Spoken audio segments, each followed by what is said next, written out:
B'siyata d'shmaya, we're going to learn Eirovin Daf Pei Beis. We're going to start the middle of the Amud, the beginning of a new perek.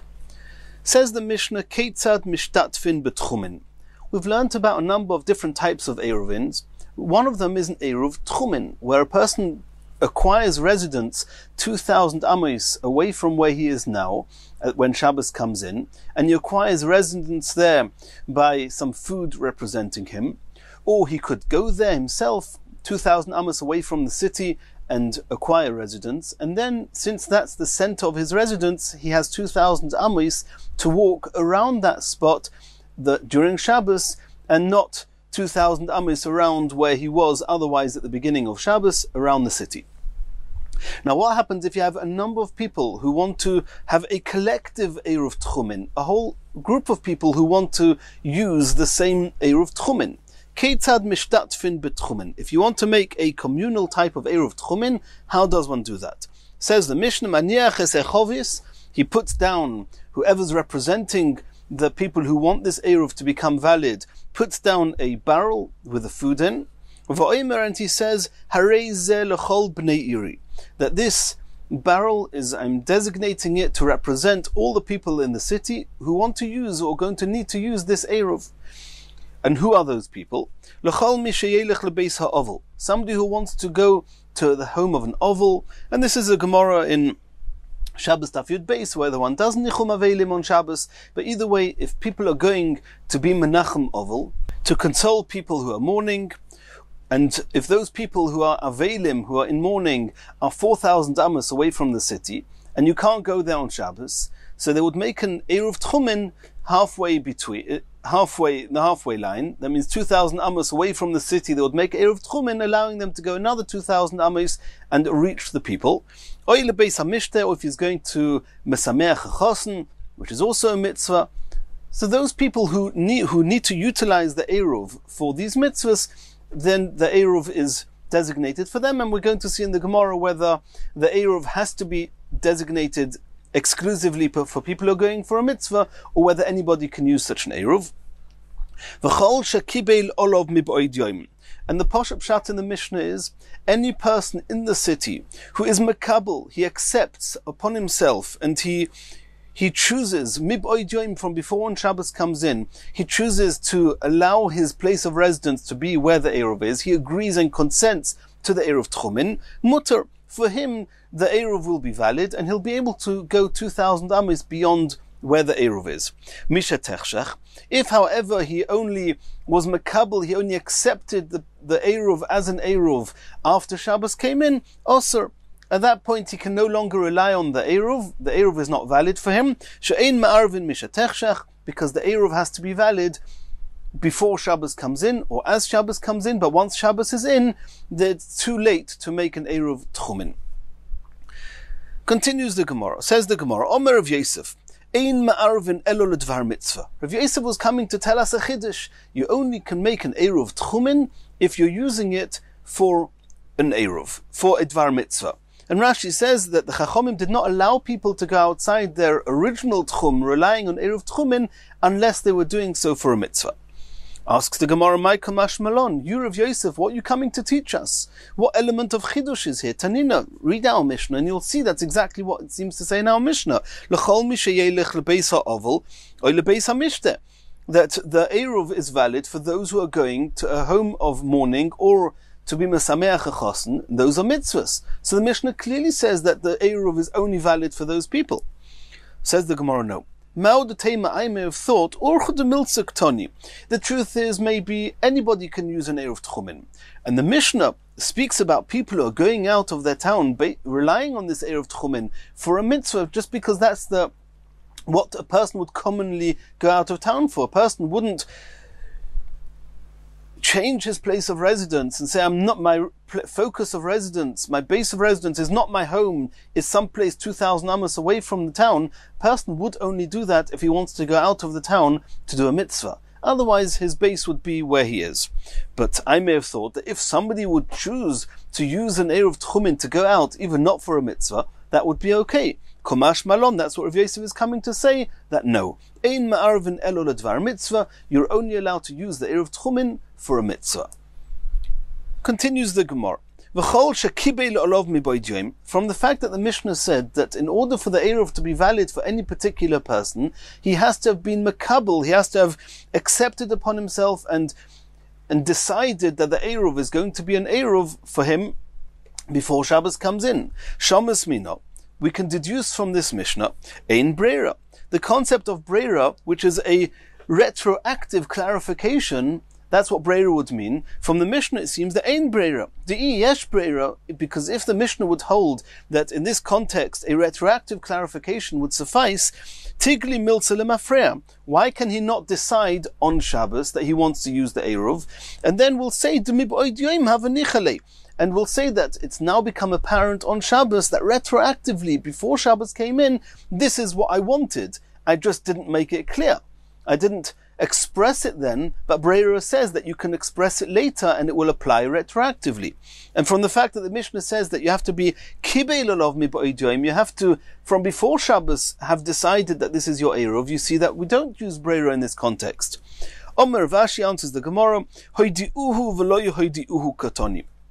It's true that the version of our Mishnah says that you have to have been mekabel olov, you have to have decided before Shabbos that you want this to be the tchum. But what you have to understand from the Mishnah, and maybe Rav Ashi had a different version in the Mishnah, that it doesn't mean that I have to decide. No.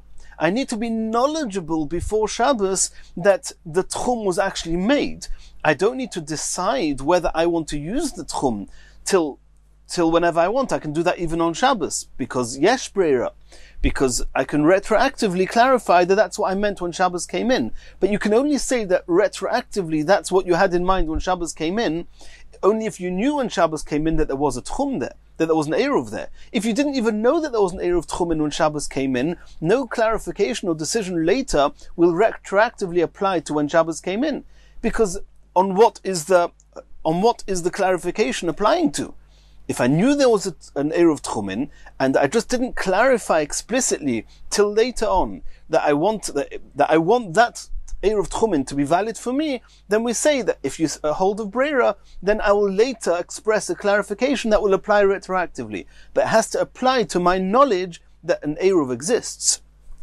And that's what the Mishnah means. If this particular person knew that the Eruv tchumin was put there before Shabbos came in, then he can clarify it at any point. But if he did not know when Shabbos came in that there was an Eruv tchumin there, then no amount of clarification later will help, and he cannot rely on the Eruv tchumin. Continues the Gemara. And we're moving on to another sugya. Omer Vasi. Koton ben sheish yoitza be'eruv imoy. And here we're talking about, normally we know that if a person wants to use an Eruv tchumin, then either he or an agent of his has to put down an Eruv tchumin, and then this person will acquire his residence where the food of the tchum has been put just before Shabbos came in. What's with the little child? Let's say that the mother of the little child puts an Eruv tchumin. Does she also have to be mezakeh? And we've learnt about that previously. Does she have to make sure that the Eruv is placed for the child as well? Or does it suffice that it's placed for her, and her little child is just considered an extension of her? And therefore, whatever her Eruv is, so is the child's Eruv. So Rav Asi says, Koton ben sheish, even in the 6th year of a child's life, but is yoitza be'eruv imoy, he does not need his own Eruv. Wherever the mother's Eruv is, that's where his Eruv is. That's the opinion of Rav Asi, that even in the 6th year of his life, he's still an extension of his mother. Meisvei, this seems to contradict the Brisa. Koton shetzorich le'imoy. There's a concept called a child shetzorich le'imoy. He needs his mother.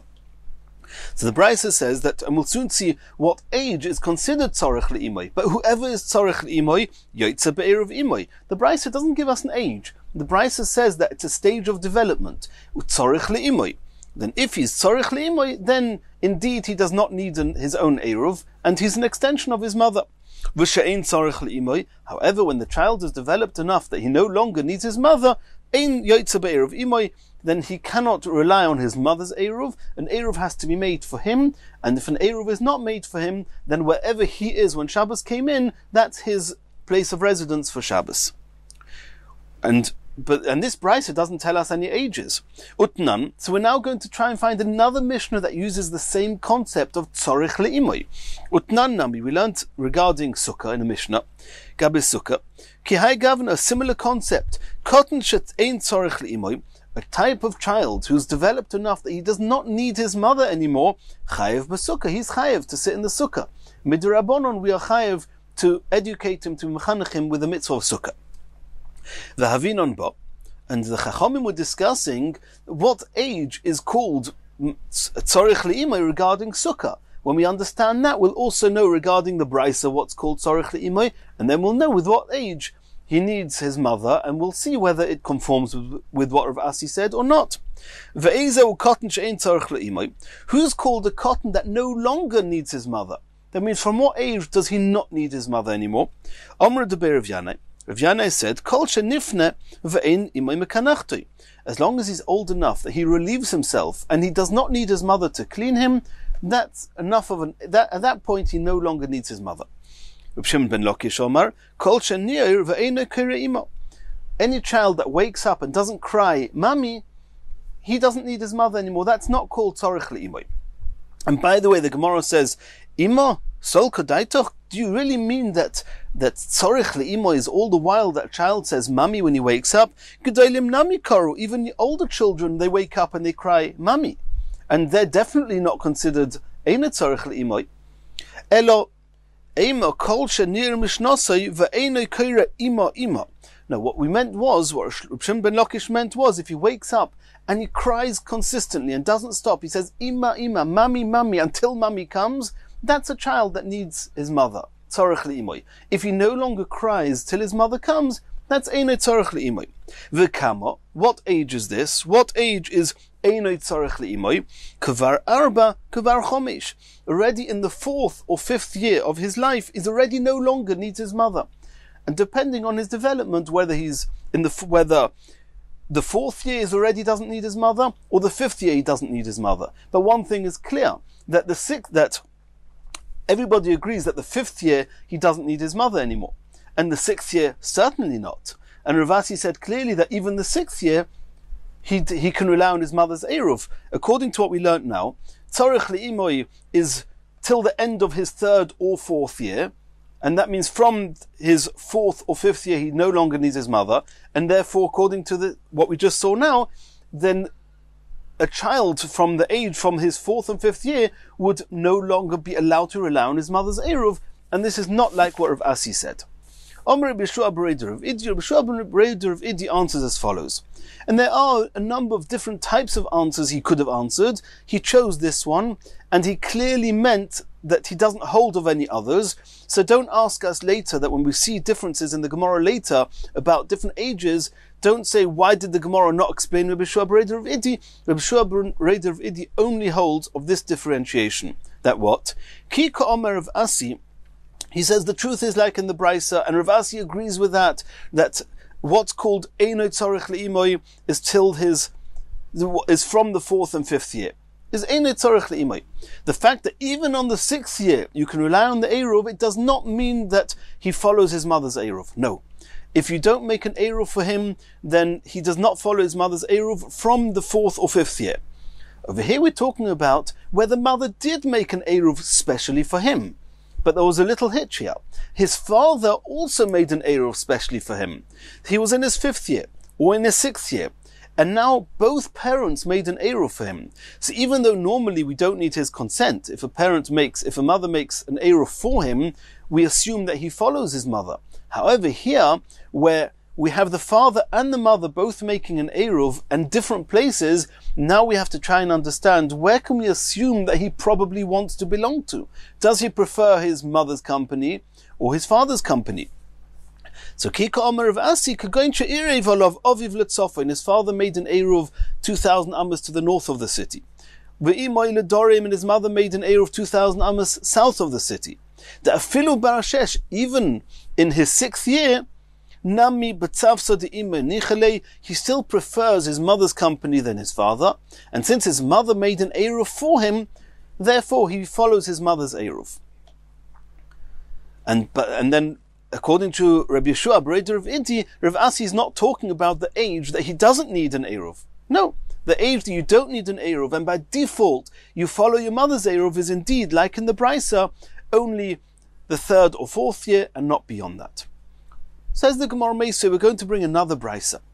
Kotten shetzorich le'imoi, a child who needs his mother, yoitza be'eruv imoi. Then, as we said before, this rule is true for everybody, that if he needs his mother, he's an extension of his mother, and the mother's eruv applies to him, ad ben sheish, till the 6th year.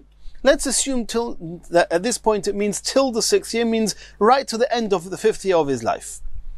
And that's clearly not what we just saw now. According to Yeshua, Breder of Idi, he says that even Rav Asi and everybody agrees to what we saw before in the Brisa, that from the year 4 or 5, the 5th year, everybody agrees the 5th year is not called Tzorech Le'imoi. And here we have an explicit Brisa that says that the 5th year is called Tzorech Le'imoi.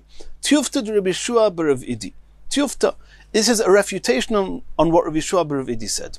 Rav Yeshua bar Rav Idi explained that the reason that Rav Asi is not contradicting the Brisa, that Rav Asi, who says that even the 6th year follows his mother, and the Brisa says that from the 5th year he doesn't follow his mother. What did Rabbi Yeshua bar Rav Idi say? That Rav Asi agrees, and everyone agrees, that from the 5th year he doesn't follow his mother's Eruv. And Rav Asi is talking about when his mother made an Eruv specially for him, but his father also made an Eruv, as we saw before. But now you see clearly, the Brisa says that in the 5th year, he follows his mother's Eruv, and you don't need to make an Eruv for him. So it's clearly not like Rabbi Yeshua bar Rav Idi said. But is this Brisa also a refutation against Rav Asi? Rav Asi said that even the 6th year he follows his mother. And in this Brisa it says, Ad ben sheish, which means the 5th year, not the 6th year. Says the Gemara, no. Rav Asi ad v'ad bichlal. The Brisa, when it says Ad ben sheish, it doesn't mean until the beginning of the 6th year, just including the 5th year. It means until the end of the 6th year. Okay, so now all we're left to still work out is the two Brisas. In this Brisa, it says that the child follows the mother's Eruv until the 6th year, including the 6th year, or excluding the 6th year, but definitely till the end of the 5th year. And we had the Brisa before that said, by Sukkah, we had Rabbi Yanai and Rish Lakish, who both explained that a child only follows his mother's only tzarech le'imoi till the end of the 4th year at the most, maybe even the end of the 3rd year, but at the most till the end of the 4th year, not till the end of the 5th year, certainly not till the end of the 6th year. So why are the two Brisas not contradicting each other? Asks the Gemara, can we assume that this Brisa that explicitly says the child follows his mother's Eruv till the 6th year is clearly a refutation against Rish Lakish and Rav Yanai, and Rish Lakish, who say that till the end of the 4th year is how long is called Tzarech Le'imoi? Says the Gemara, no. Loi kashya. Ha de isya avui b'masa, ha de loi asya avua b'masa. Says as follows. When the father is in town, then the child is somewhat less dependent on his mother. So there the Brisa says, according to Rav Yanai and Rish Lakish, that till the end of the 4th year, that's as long as the child needs his mother in any case. From the end of the 4th year, if his father's around, he's no longer called Tzarech Le'imoi. However, and that is the Brisa of Rabbi Yanai and Rish Lakish. This Brisa that says till 6 years, which we said, according to Rav Asi at least, is including the 6th year, which is another 2 years, the whole 5th year and the whole 6th year, that they follow the mother, that's talking about when his father's not around. A child whose father is not available, he is considered Tzarech Le'imoi, even till the end of the 6th year, according to Rav Asi, and everything is miyushav. And as we said before, the Rashi discusses here why, according to Yeshua Breder of Idi, we couldn't use this logic to differentiate, and why could we not use this logic to differentiate when we're trying to discuss Rav Asi. Either way, Rashi discusses that, but this is the basic reading of the Gemara. Continues the Gemara. Tonu Rabbanon. This is Brisa number 1. In Brisa number 1 we learn Ma'ariv Odom al Yedei Bnoi Ubitoy Aktanim. If you have a son or a daughter, and they are minors, they are Ktanim, you can make an Eruv for them. When it says Al Yedei, it means for them. On their behalf, you don't need to tell them. We'll soon see whether you have to tell them, but you can make an Eruv for them. Al Yedei Avdei V'Shivchosei Aknanim. Or if he's got a slave or a maid non-Jewish ones, then they also, you can make an eruv for them, bein ledaitom, bein sheloi ledaitom, irrespective of whether they are knowledgeable about it or not, whether we do not need their explicit consent, and you can make an eruv for them and it's binding for them. But you cannot make an eruv if you have a slave or a maid who are Jewish, they're from Israel, then you cannot do it for them. Or if you have a son or daughter that are above bar and bas mitzvah, at that point they decide on their own, and you cannot make an eruv without their consent. And nor can you make an eruv for your wife unless you have their knowledge and consent. Tanya Idoch, now we're learning Brisa number 2. Lo ya'ariv odom al yedei b'noi ubitei agdolim v'al yedei avdei v'shivchosu ivrim v'lo al yedei ishtoi elo midaiton. This so far is the same as the second half of the first Brisa, that you cannot make an eruv for these people we just mentioned without their knowledge and consent. Aval ma'ariv hu al yedei avdei v'shivchosu aktanim v'al yedei b'noi ubitei aktanim bein ledaiton bein shloi midaiton, and this is the same as the previous Brisa, the first part of the Brisa. Why? And here this Brisa adds on a reason why can you not make an eruv, or why, more accurately, why can you make an eruv on behalf of his b'noi ubitei aktanim or avdei v'shivchosei aknanim, even though they do not give explicit consent, because they are considered as an extension to his hand, and what he does applies to them as well. The kulon, in all the above, that means we mentioned 5 cases. We mentioned b'noi ubitei aktanim, we mentioned avdei v'shivchosei aknanim, avdei v'shivchosei ha'ivrim, b'noi ubitei agdolim, and ishtoi. Those are 5 categories. The kulon she'irvu, if any of these 5 people made their own eruv, v'iriv alein rabon, and their father, master, husband made also an eruv on their behalf, so now you have a conflict between the eruv they made themselves and the eruv that was made on their behalf, yotzin b'shel rabon. Then in all of these cases, at least the reading we have now, in all these cases, the dominant eruv is the one of their masters, their husbands, their father, not their own. Chutz min ha'isha, besides for a woman, for the wife, because she's got the right to make a mechor. She can say, I don't want your eruv. Since she can say, I don't want your eruv, so if she makes her own eruv, she can follow her own eruv and not her husband's eruv. Asks the Gemara, Isha Maishna. What's the difference between the woman and the bon of ubnoisov hagdoilim or avdei v'shivchosei ha'ivrim? In all those cases, you cannot do it without their consent, so of course they can make a mechor. Why is the wife different? And in all 3 of those cases, we should say that if they make their own eruv, that their eruv overrides the eruv of their masters. Omar Rabba Isha v'cholda damila. You're right. When I said the wife, I meant the wife and all those that are similar to the wife, which is bonov ubnoisav agdoilim and avdei v'shivchosei ha'ivrim. In all those cases, if they make their own eruv and the husband and the master, husband, father makes an eruv for them, their own eruv is the dominant one. However, in the case of the b'noi ubitov haktanim or avdei v'shivchosei aknanim, in there we say that if they make their own eruv and their master's father makes an eruv for them, then the master, the father, is the more dominant one. Omar Mar. The Brisa said that the reason that the woman, and we said just now, it's not only the wife, it's also b'noi ubitei agdolim and also avdei v'shivchosei ivrim. The reason that if they make an eruv and their masters make an eruv, that their own eruv is the one that they follow, taima demochi. It's like, because the Brisa says she because she can make a mechor. She can say, I don't want.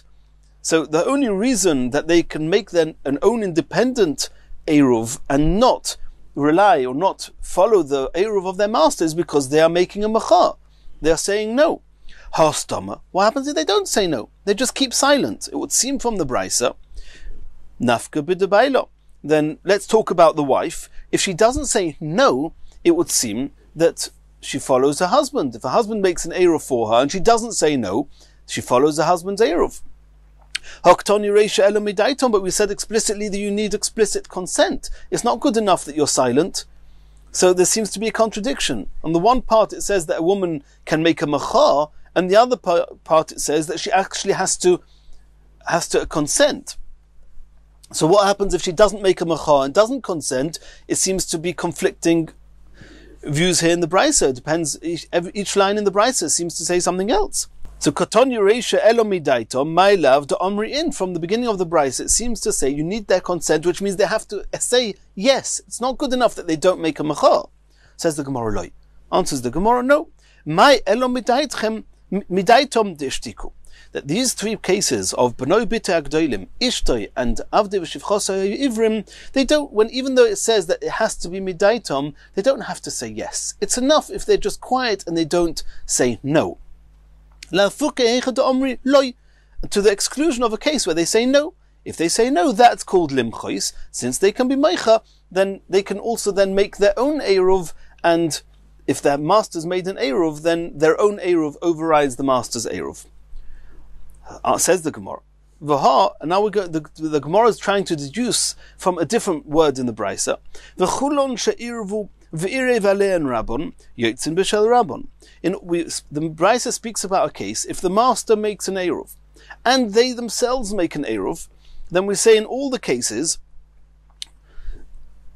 ustomahu, and over there it doesn't say that the people that it was made an eruv on their behalf, they made a machar, that they said no ustomahu. It just says that they made their own eruv and their masters made an eruv. Uktonium, we learnt in the Brisa, chutz min ha'isha, besides for the woman and the wife and those that are similar to the wife, that in those cases the wife's eruv overrides the husband's eruv. And deloi nafki, that in the case of the wife, if she makes her own eruv and her husband made an eruv, or in the case of b'noi b'tei agdolim, that they made their own eruv and their father made an eruv for them, or in the case of avdei v'shivchosei ha'ivrim, that the eved or shivcha made their own eruv and the master made an own eruv, in all those cases their own eruv overrides. Even though when the master or the father or the husband made an eruv, they didn't say no. So you see from here that it's enough even if they don't say no. Or rather, even when they didn't say no, nonetheless they follow their own eruv and they don't follow the husband's eruv, or the father or the master's eruv. Omar Rava answered as follows: Kivan she'irvu ein lecha michui gadol mizeh. Says you're right. The Brisa doesn't say they actually stood up and made a machar, which is what we deduced from the end of the Brisa, that until she doesn't get up and make a machar, it's as if she consents. No. Says you're right that if she's just quiet and doesn't make a machar, it's as if she consents. But if she doesn't make a machar, but she gets up and makes her own eruv, there's no machar bigger than that. You don't need to scream and shout and say, I don't agree to follow your eruv, which she could do that. But if she just makes her own eruv and totally ignores her husband's eruv, then there's no bigger machal than that. And therefore it's as if she was meicha, and therefore she does not follow her husband's eruv, and therefore her own eruv is the one that counts. In the next shir we're going to start the next Mishnah.